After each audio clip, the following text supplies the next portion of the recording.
The coffee cup hit the floor like a clean slice, shattering into a brown stain across the freshly polished marble tiles. "Clean it up," Victor Drake said, his tone casual but absolute. "We pay you for that." The suits lining the Mariner Nexus lobby hesitated, caught between intervention and approval. A few muffled chuckles slipped out, spreading like the faint smell of bleach. The woman holding the mop said nothing. Her brown skin gleamed under the lights, her breathing steady, her eyes lifted for a brief moment, then lowered again, as if sealing a silent promise. For an instant, the corner of Victor's mouth faltered before arrogance reclaimed it. Morning sunlight sliced through the Singapore skyline, bouncing off the glass towers of Marina Bay like fragments of ambition. No one asked the new janitor's name. No one noticed that her ID badge was fake, that her worn backpack carried an encrypted notebook and a secured phone. Her name was Dr. Amara Blake, daughter of Chairman Kofi Blake, a restructuring strategist who had saved 3 logistics chains from collapse. 2 weeks undercover, no assistance, no privileges. This was an audit of dignity. The night before, through an encrypted line, her father's voice came weak after heart surgery. "Show me who they are when they think no one important is watching." Amara replied, "Then I'll start from the floor." She began from the floor, but not only with a mop.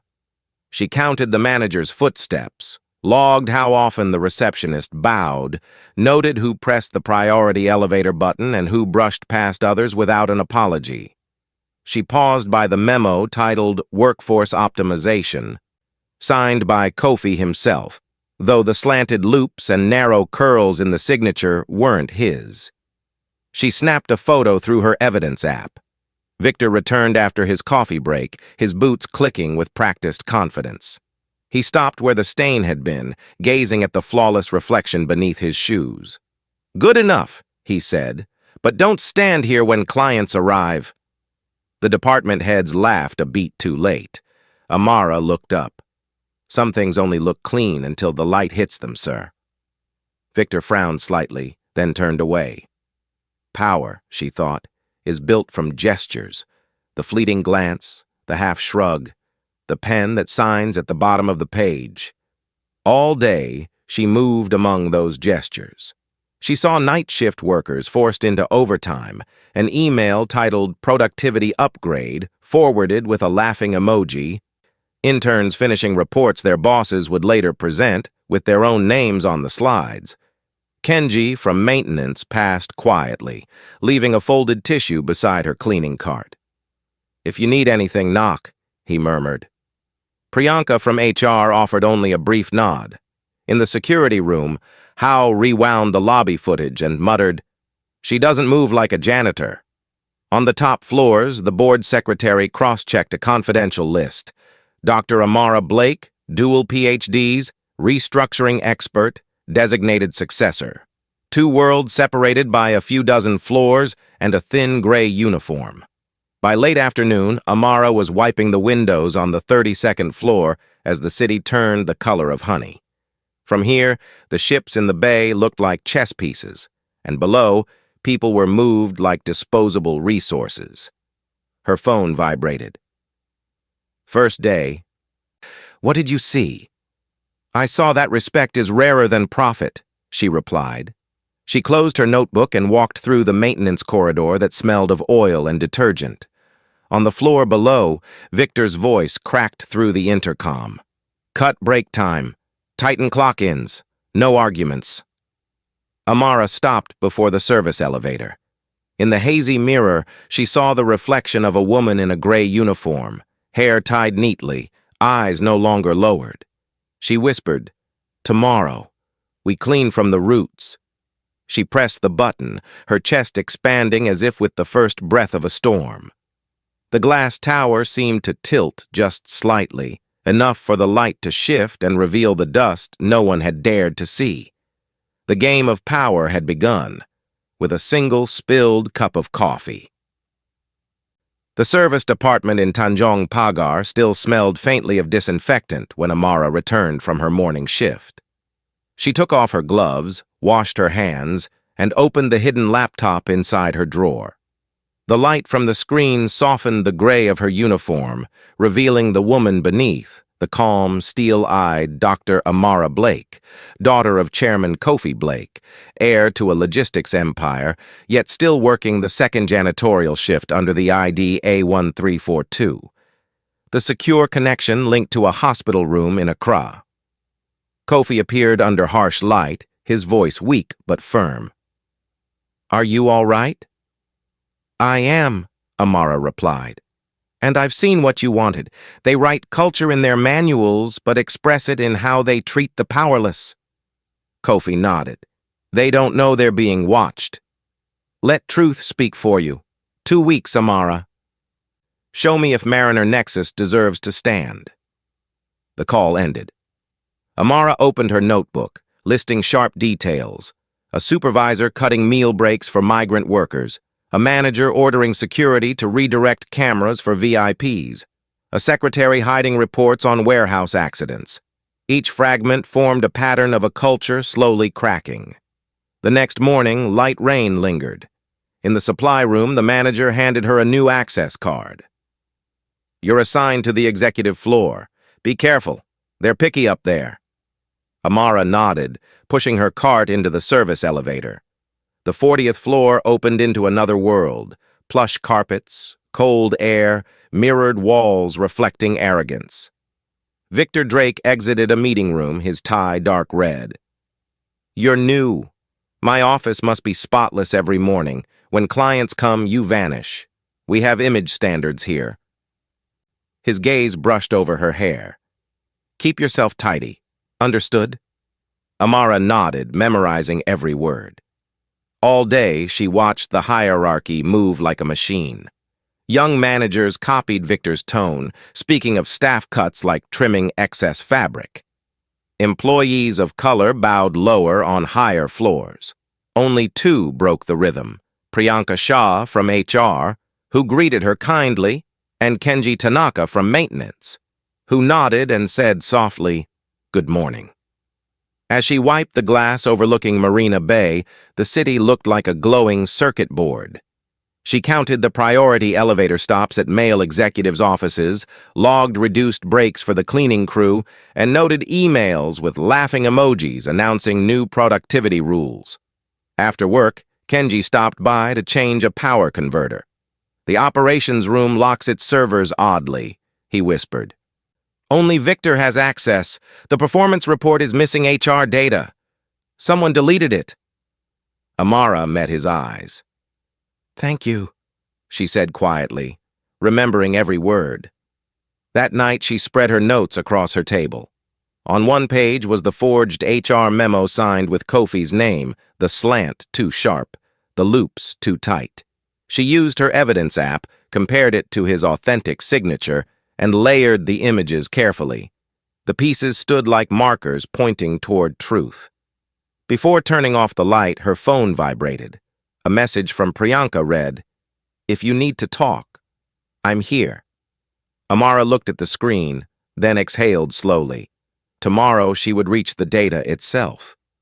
Tomorrow another layer of dust would lift from the glass.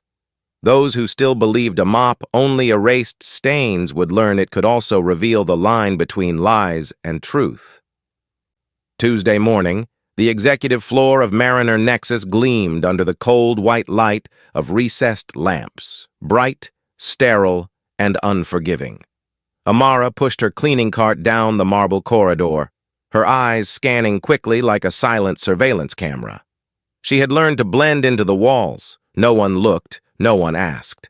That invisibility allowed her to see everything clearer than anyone wrapped in an expensive suit. The main conference room door was slightly ajar. Victor's voice carried through, sharp and dismissive. "These departments are underperforming. Coincidentally, they're all handled by the so-called diversity teams. I think it's time for cuts." On the screen glowed carefully colored charts, but one glance told Amara the data had been bent. Missing columns.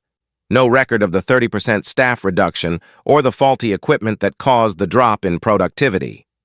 She noted silently, report missing support variables. A timid voice spoke up. But those teams were just restructured. They may need time, Victor interrupted with a cold smile. Business doesn't wait for stability. Results are results. We need transparency. The word transparency left his lips like mockery. Amara leaned closer, her mop brushing the door frame. The faint metallic sound drew attention. Heads turned. Victor frowned and stepped out. "What are you doing here?" "I'm sorry, sir," Amara replied evenly. "I'm just cleaning the hallway. Eavesdropping isn't in your job description." "I wasn't listening, sir. I just noticed the presentation seems to be missing two variables, personnel cuts and equipment budget." The room froze. Several people exchanged uneasy looks. Victor laughed, the sound sharp and commanding. "Did the janitor just teach us finance? Have you forgotten you're holding a mop?" "No, sir," Amara said calmly. "I just believe fairness should be as clean as the floor." The words left several faces flushed, but Victor turned away and slammed the door so hard the glass shuddered. In that instant, Amara saw the thin line dividing real power from borrowed power, one built on fear, the other on truth. That afternoon, she cleaned the restroom on the 40th floor, where employees often gathered to talk. Through the fogged mirror, she saw Priyanka walk in. "I'm sorry about what happened this morning," she said quietly. "He's not worth your attention. Everyone here knows he's pushing things too far." Amara looked up. "I'm only doing my job." Priyanka lowered her voice. "Chairman Kofi returns for the board meeting next week. I just hope everything isn't ruined by then." She washed her hands, sighed softly, and left, leaving in the mirror the reflection of Amara's eyes, now lit with an idea. That evening, in the storage room on the 3rd floor, Amara carefully opened a computer for cleaning. A hidden folder appeared on the internal server, Diversity Report Backup. It was locked with triple encryption. She copied the path and sent it to Kenji. 10 minutes later, his message flashed. "Got in. Found a memo with a forged signature. Screenshot attached." The image showed Kofi's name, but the slant was wrong. She saved the file, her heartbeat steady but cold. That night, Amara wrote in her notebook, "Victor is not only oppressive, he's falsifying directives. Toxic culture doesn't appear on its own. It's protected by silence." She looked up at the window. The city glimmered outside, buildings reflecting one another like illusions of power. She knew the battle she had chosen was no longer about cleaning office floors. It was about cleansing the system that had allowed a man like Victor to thrive in the shadows of authority. Her phone buzzed again. A message from Kenji. Another file found titled Damage Control. Looks like a draft for the board report.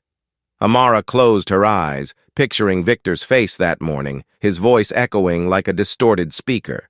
She smiled. Tomorrow, she would clean more than floors. She would start cleaning the numbers. On Wednesday morning, every employee at Mariner Nexus received an email with a subject line as cold as steel, company-wide performance policy update. It arrived at 6 a.m., and no one dared to ignore it. By 8, the 38th floor conference hall was packed. The front rows were reserved for directors, the back for frontline staff, and the cleaning crew standing against the wall. Amara stood at the end, her hand resting lightly on the mop handle, a disguise she now wore like armor. Victor stepped onto the stage wearing the smile of a man convinced he controlled the fate of everyone in the room. "Mariner Nexus is at a crossroads," he declared. "To grow, we must tighten discipline. Longer hours, fewer breaks, reduced expenses." He clicked the remote, and charts flooded the screen. To Amara, the numbers were just curtains, data stripped of truth, with missing figures on staff cuts, broken equipment, and canceled training. "Any questions?" Victor asked, his tone a challenge.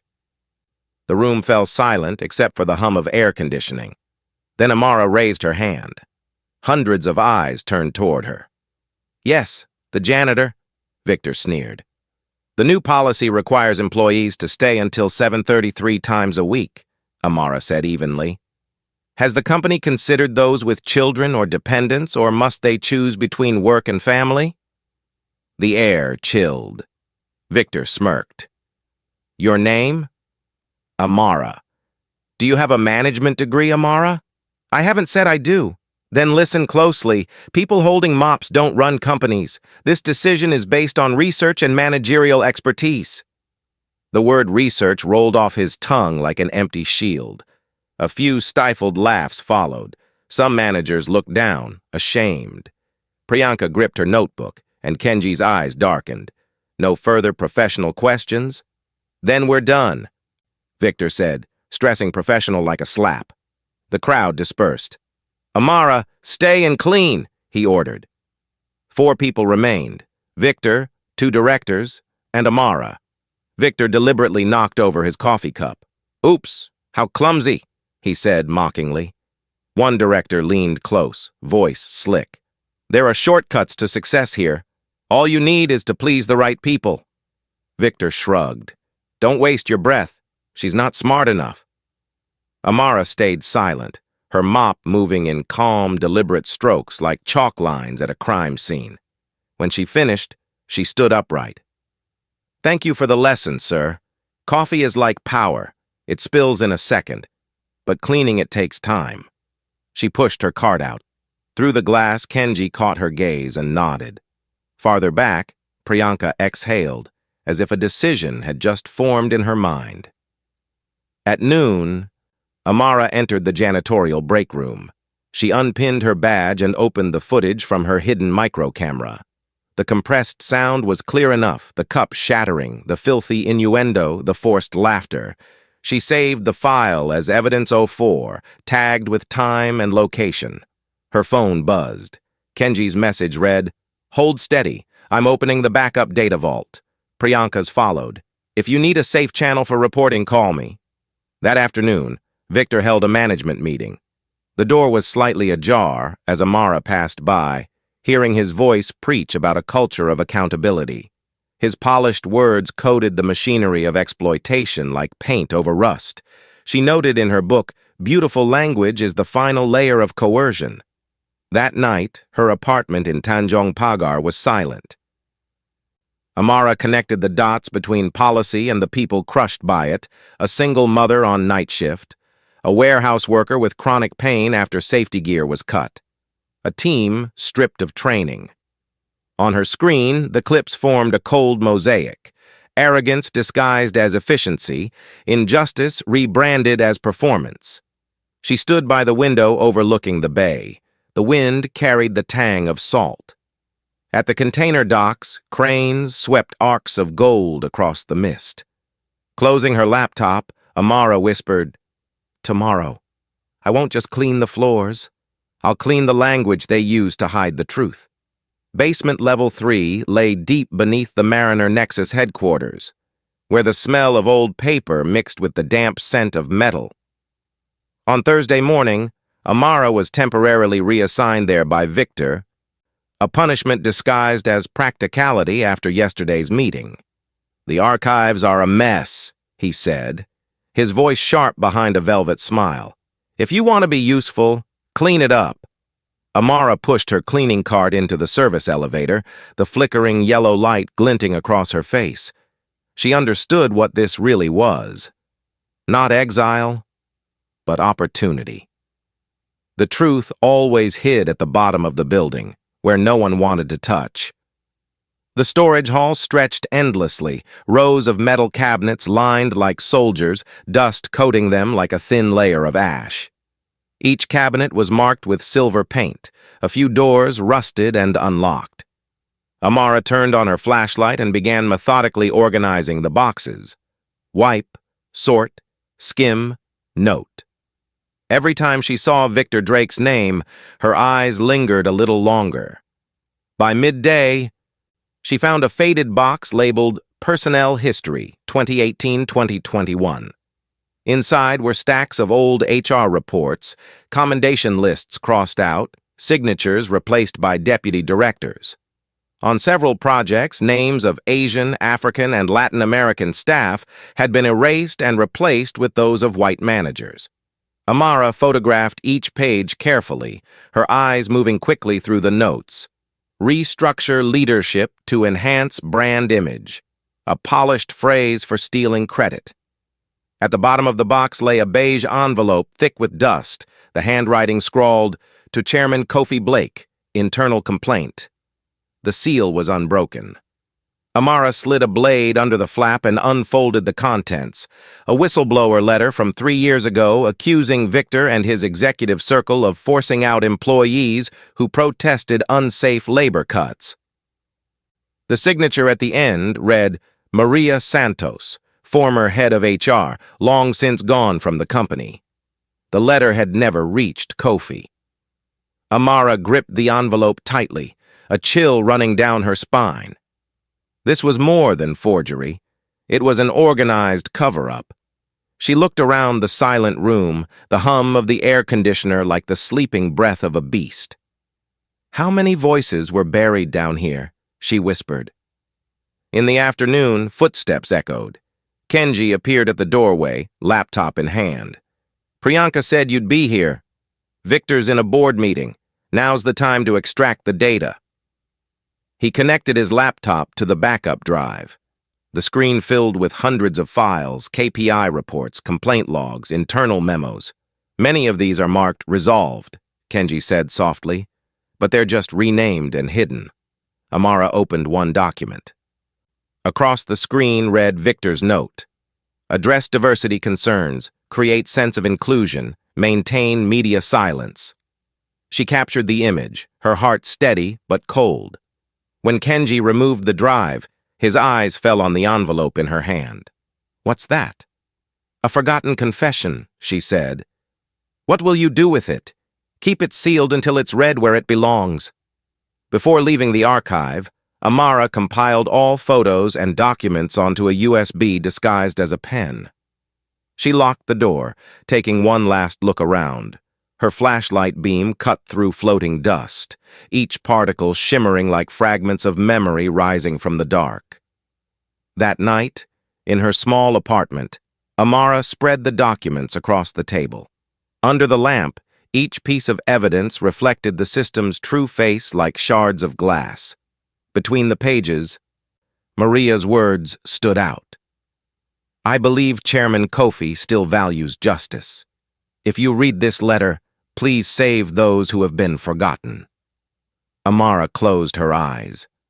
The words felt like a message to her own heart. She placed the envelope into a folder labeled Phase 2. Outside, heavy rain poured, washing the invisible dust from the windows. Watching the streams of water slide down the glass, she whispered, "Tomorrow, they will learn that deep beneath this building, justice is still breathing." Friday morning settled over a gray Singapore sky. Amara woke early, opened her laptop, and reviewed the data Kenji had extracted overnight. Each file was a fragment of decay, manipulated KPIs, buried complaints, forged emails under the chairman's name. She gathered them into an encrypted folder labeled Phoenix and typed, "Phase 2 begins today." In her secure inbox, a message appeared from Abu Dhabi.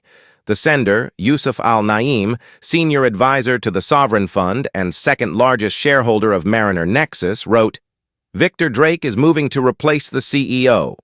The board meeting has shifted to Hong Kong next week. If you have evidence, act fast. You have our support." Yusuf, an old MBA classmate, cold but fair, had confirmed what she suspected. The investors were losing faith in Victor. Her task was to strike before he did. Her phone buzzed. Kenji's voice was urgent. The new time-tracking system forces employees to log in every 30 minutes. It's meant to watch those who resist. Can you delay it? For a day or two. That's enough, she said. By noon, through a secure line, Amara spoke to Lan, a young Vietnamese supervisor at the port branch. The wind from the docks whispered behind her. "We were forced to sign that accidents were our fault," Lan said. "In truth, safety steps were cut. 3 people lost their jobs for protesting. I'm not afraid for myself, only that silence will last. Amara replied, Keep the reports and photos safe. When the truth comes out, dignity will return. Lon nodded, her eyes bright.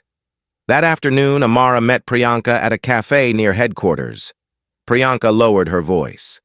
Victor is finalizing the board report. He plans to suggest early retirement for Chairman Kofi. If passed, he gains interim control. Amara's tone hardened. My father's mind is still sharp. He'll regret this. She asked Priyanka to gather names of those who had filed complaints or could testify. I still have hidden copies in HR, Priyanka said. I'll send them tonight. That evening, Kenji sent another alert. Email from Victor's account to the board. Attached is a forged health report for Kofi. Amara opened it and froze. The fake document declared her father unfit to lead, assigning power to Victor Drake. The hospital seal was a crude forgery. She called Kofi via secure line. His face appeared pale but resolute. He's faking your medical file, she said. If this reaches the board, they could strip your authority. I expected it, Kofi replied. Go public. The board meets in 5 days. I'll attend, but you must have every proof ready. Don't fail me. I won't, Amara said. She assembled the forged emails, the hidden whistleblower letter, the photos of stolen credit, and Land's testimony into a black folder marked For Board Submission. Outside, thunder rolled across dark clouds. Near midnight, Kenji messaged, Firewall set. Victor can't alter data for 24 hours. Amara smiled faintly. That's enough to wipe the last layer of lies. She switched off the light and stood in silence, listening to the city breathe. Rain hammered the windows, streaking them like lines of confession. The truth is coming, she whispered, and it will be louder than the storm. Saturday morning, the Singapore sky was startlingly clear, as if the night's rain had washed away the last traces of dust. Amara slipped into her janitor's uniform and pushed her cleaning cart into the building as she always did. But inside her, everything had changed. The final phase of her plan had begun. Victor was busy entertaining the audit team, too distracted to notice her. The receptionists barely glanced her way. Amara headed straight for the technical sector where Kenji waited. He handed her a reprogrammed access card. This will let you enter the executive floor without logging in, he said. The system will only record it as an emergency maintenance request. Amara nodded. After today, erase every trace of me using it. Are you sure you want to go alone? I have to. The service elevator vibrated softly as it stopped on the 40th floor. The corridor stretched ahead, carpeted in muted blue and gray. She entered the staff locker room, closed the door, and opened her bag. Inside was a neatly folded navy suit, pressed without a wrinkle. Beneath the gray uniform, the real Amara emerged, a woman radiating quiet authority. She tied her hair, removed her gloves, strapped on her smartwatch, and looked into the mirror. No longer the cleaner, she murmured. In her reflection stood the true CEO, stepping back into the light. Her phone buzzed, a message from Priyanka. Victor just confirmed a special board meeting in Hong Kong on Monday. He plans to announce the leadership transfer. Amara replied, Good. I'll have my own announcement ready. She left the room and walked down the silent corridor toward the executive office. Through the glass, she saw Victor laughing with 2 senior directors, gesturing wildly at a presentation. The light framed him like an actor performing for an invisible audience. Amara watched quietly, hearing her father's voice in her mind. When the powerful forget to look down, that's when you see your chance. By noon, she met Priyanka and Kenji at a small cafe by the river. Priyanka opened her bag and placed a USB drive on the table. 38 names, she said. All employees who filed complaints. Most were dismissed. I kept the originals before they were deleted. Kenji added, And this is the verified copy of the forged email with the chairman's signature. I confirmed the timestamp. Amara looked at them both, her tone calm but resolute. After the Hong Kong meeting, everything will change. But I can't do it without you. Once I leave Singapore, stay in touch with Yusuf Al-Naim. He'll protect you. Priyanka hesitated. You know if we fail, Victor will destroy us. And if we stay silent, Amara said, he'll destroy even more. The cafe fell into a heavy silence. That afternoon, she returned to headquarters, resuming her janitor's routine to avoid suspicion. As she swept the lobby, she overheard a snippet of conversation. Victor was flying to Hong Kong the next night with 3 loyal directors. Amara smiled. He didn't know there was a 4th ticket booked under the name Amara Blake. That night, the light in her Tanjong Pagar apartment glowed softly. She reorganized the black dossier, labeling it for boardroom, HKIAC. Every document, video, and piece of evidence was double-checked. In a small box lay the old envelope from Maria, still sealed, a silent witness from 3 years past. The phone rang. It was Kofi. I'm ready, he said. Remember, the meeting isn't just about removing him. It's about saving the company's soul. An empire can survive losses, but not the loss of dignity. I understand, Father. Then show them why I chose you. After the call, Amara turned off the lights, letting the city's glow fill the room. She stood by the window, watching the anchored ships sparkle across the dark water like scattered stars. Calm settled over her. Tomorrow she would board a plane, and when she returned, everything would be different. The day of the service elevator, she whispered, will be the day the road to honor begins. Monday morning dawned over a mist-covered Hong Kong, the skyline wrapped in silver fog that blurred the edges of glass towers. Inside the main boardroom of Mariner Nexus, every seat was filled, tension coiling through the air like static before a storm. Victor Drake stood at the front, framed by the glow of the massive screen behind him. His charcoal suit was flawless, his silver tie perfectly knotted, his smile practiced. Today was supposed to be his coronation, the day he claimed the throne he had schemed for months to seize. Leadership transition. Due to the chairman's health, read the title on the screen. He looked around the table, savoring the moment. Gentlemen and ladies, he began, his voice smooth and confident. This is not a sad occasion. It's an evolution. Under my direction, Mariner Nexus will step into a new era, faster, stronger, unburdened by sentiment. The board members murmured politely. Then the doors opened. Kofi Blake entered, walking slowly but with unmistakable dignity. His frame was thinner, his skin paler, but his eyes were sharp, gleaming with the quiet authority of a man who had built an empire from dust. So glad to see you recovering, Victor said with syrupy courtesy, masking the unease that flickered in his gaze. We were just discussing the future. Kofi gave a small nod, his voice soft but unwavering. Then let's see what future you have in mind. Victor straightened, clicking to the next slide. Revenue charts, upward arrows, profit margins. Our metrics show growth. Our costs are down. It's time for a new generation to lead. The words tasted like triumph in his mouth, and then the door opened again. A woman entered, her heels echoing against the marble floor. She was calm, composed, wearing a fitted black suit that reflected the morning light. But to some, her face stirred a faint memory. The janitor from Singapore, the one who never looked afraid. Apologies for being late, she said evenly, holding a black folder stamped with the company emblem. I was invited by the chairman. Victor's expression froze.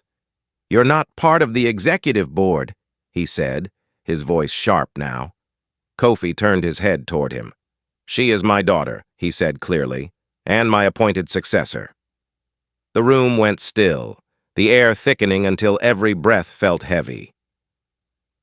Amara Blake placed the folder on the table, opening it with measured calm. "Let's make this simple," she said. "You've all seen Victor's version of leadership. Now, allow me to show you its cost." With a touch of the remote, the screen flickered. Documents appeared, forged signatures bearing Kofi's name, emails marked diversity damage control, and audit trails linking back to Victor's own account. Gasps rippled through the room. "Here," Amara said, her tone steady, "is the reality behind the numbers. Entire departments were stripped of funding because of who ran them. Data was manipulated to erase mistakes, and this," she placed a weathered envelope on the table, "is a whistleblower letter from 3 years ago that never reached the chairman." Victor's face flushed red. He sprang to his feet. "You broke into confidential systems. This is illegal." "I didn't break in," Amara replied coolly. "I unlocked what was mine. I am the daughter of the founder, and I'm here to clean up the mess you buried under profits." Murmurs filled the boardroom. Kofi leaned forward. "I think we've heard enough. I call for a vote."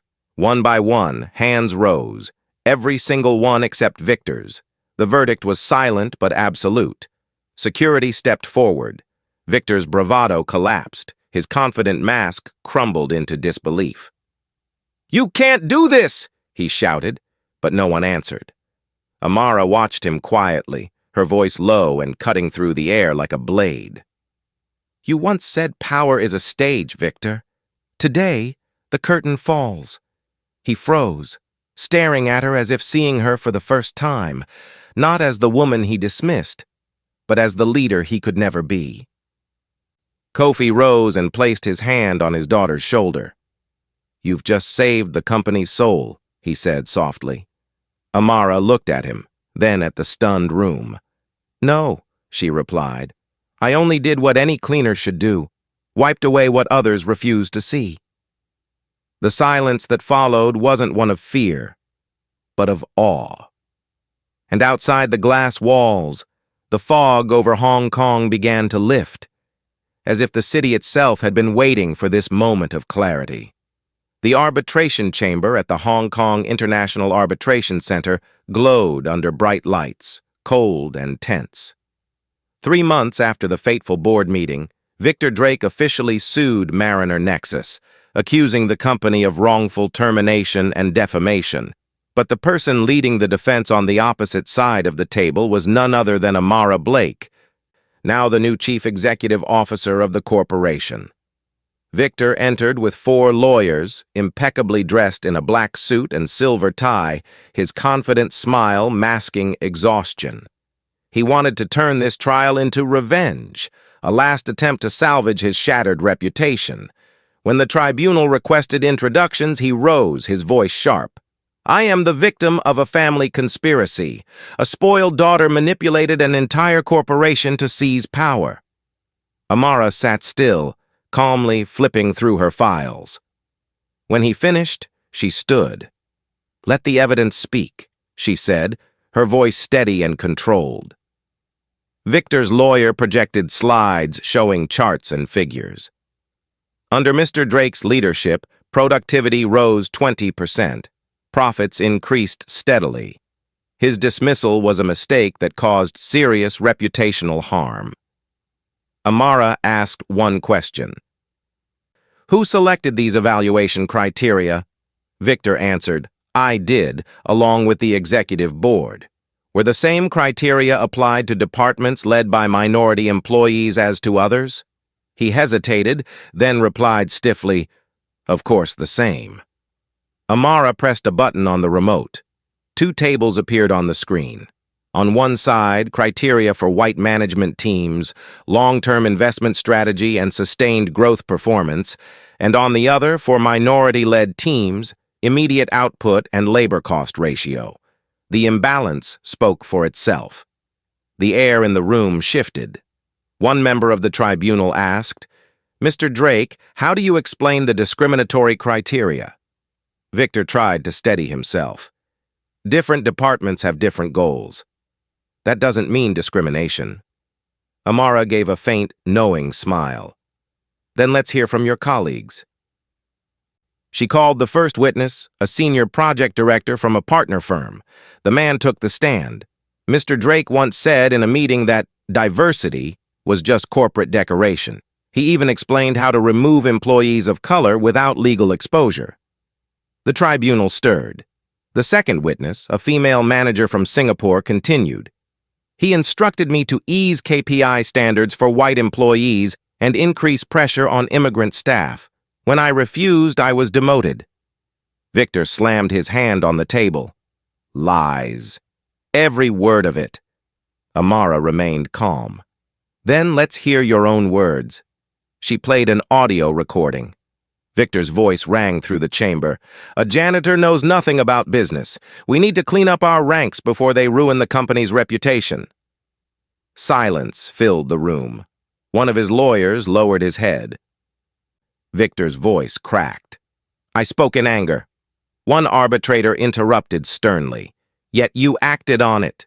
The evidence confirms that your evaluation and termination policies contained clear elements of racial bias.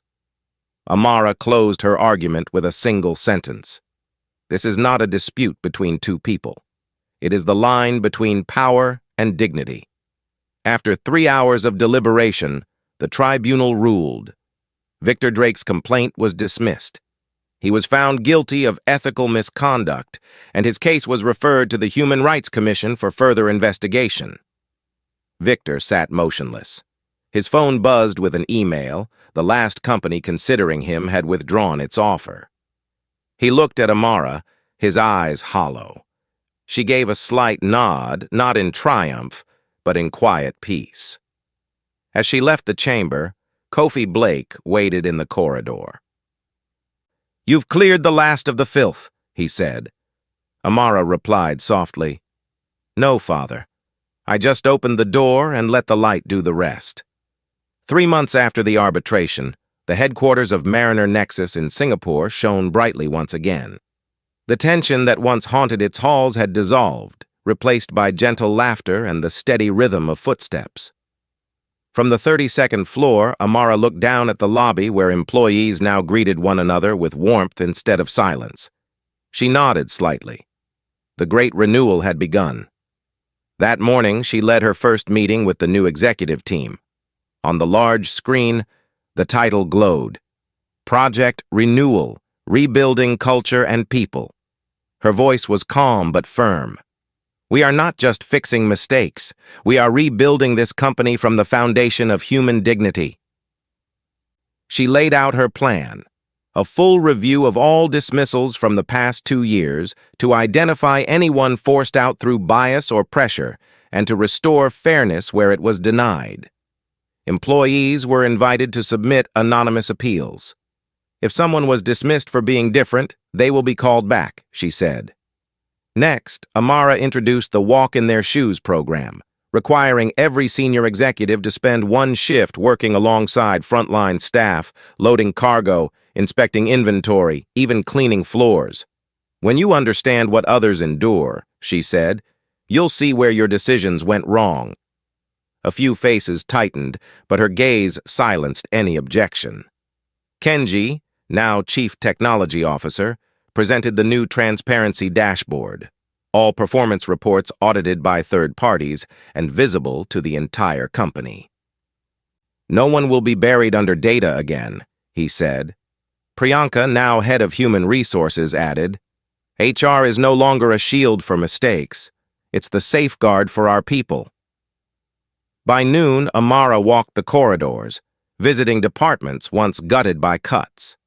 In the logistics division, young workers with sun-darkened skin smiled at her. One whispered, Thank you. We thought no one remembered us. Amara simply replied, Now everyone will see each other clearly. In the afternoon, she joined a video call with investors. From Abu Dhabi, Yusuf congratulated her. Turnover is down 20%, productivity up 13%. Real numbers, not PR. Amara smiled. Profit is the consequence, not the goal. The next day, a company-wide assembly filled the grand atrium. Standing on the stage beneath the new emblem, a globe formed from interlocking hands, Amara addressed the crowd. Mariner Nexus will not just be a workplace, she said. It will stand as proof that respect and success can exist together. She unveiled 3 new initiatives: absolute transparency in recruitment, a mental health support fund, and scholarships for the children of frontline workers. The entire hall rose in applause, the sound echoing through the glass walls. In the corner, Kenji and Priyanka exchanged quiet smiles. Later that evening, when the building had emptied, Amara remained alone in her office beside the tall window. On her desk sat a framed janitor's badge, engraved with the words, "Respect builds empires." She gazed out at the harbor below where cargo ships moved like the steady current of time. Her phone rang. It was Kofi. "I just saw the news," he said. "Mariner Nexus has been named one of Asia's top 10 most trusted workplaces. You've done what I only dreamed of." Amara smiled softly. "You built it with reason, Father. I just added a heart." "And that," Kofi replied, "is what saved it." When the call ended, Amara turned off the lights, letting the city's reflection glow across her desk. The small badge shimmered faintly. She whispered, "Tomorrow we won't need to clean anymore, only to keep everything truly clean." The following Monday morning, Mariner Nexus pulsed with new energy. But Amara knew that even the cleanest systems still carried hidden stains beneath the surface. Real change, she thought, only began when those who had once stayed silent found the courage to speak. On her desk lay a letter from Europe, a press release from a business magazine. Victor Drake had launched his own consulting firm and published a lengthy interview calling himself the victim of an internal political conspiracy. He claimed, "I only wanted to improve performance, but I was punished for telling the truth." Amara read every line, her lips curving faintly. "Still clinging to illusions," she murmured. That afternoon, Priyanka entered her office, her face uneasy. "Some former executives are sharing Victor's article saying your reforms are making the company lose its competitive edge." Amara remained calm. Let them talk. When results speak, the noise fades on its own. She gestured toward the screen where charts of growth glowed clearly. Logistics productivity up 15%, staff turnover nearly halved. "What they call weakness is humanity," she said. "And humanity is what's driving our profits." At midday, Amara visited the warehouse, once a place where workers froze at the sight of their superiors. Now they greeted her with genuine smiles. Lan, the supervisor from Haiphong Port, stood by the conveyor line, her voice firm. "All shifts have proper safety gear now. No one works unpaid overtime anymore." Her words brought a quiet smile to Amara's face. Later that afternoon, Kenji arrived with a folder in hand. "You should see this," he said. Inside was a series of anonymous online posts accusing Amara of earning her position through family ties. She skimmed through them, unshaken. "They still don't understand," she said softly. "I didn't climb because of blood. I climbed each rung built from their contempt." That evening, she appeared at a live company forum. No microphone, no formal speech, just a circle of light around her in the grand hall. "I know there are still doubts out there," she began. "But remember this, fairness is not a privilege. It's a foundation. When we act with integrity, we don't need to defend ourselves with words, only with actions." Afterward, her message spread across the company. Those who once stayed silent began sending thank you emails, recounting how they had been wrongfully dismissed and reinstated. One night, guard sent Amara a photo of his new safety helmet with a message. "I wear this now, without fear of losing my job." Yet the undercurrents had not settled. A call came from an investor in Rotterdam. "We've heard Victor is spreading rumors that Mariner Nexus will lose stock value due to its so-called excessive humanitarian policies." "Do you have an official response?" Amara answered simply. "No response needed. Just wait for the next quarter's report." A week later, the results were released. Revenue up 10%, a surge in new contracts. The investors fell silent. The media began calling it the Blake effect, the story of a corporation reborn through ethics instead of cutbacks. That night, Amara sat by her office window, watching the stream of traffic below. She called her father. "I think the battle is over," she said. Kofi's voice came slowly through the speaker. "No, my daughter. Justice never ends. It only needs someone to keep it clean." Amara smiled softly. "Then I'll stay, to dust it every day."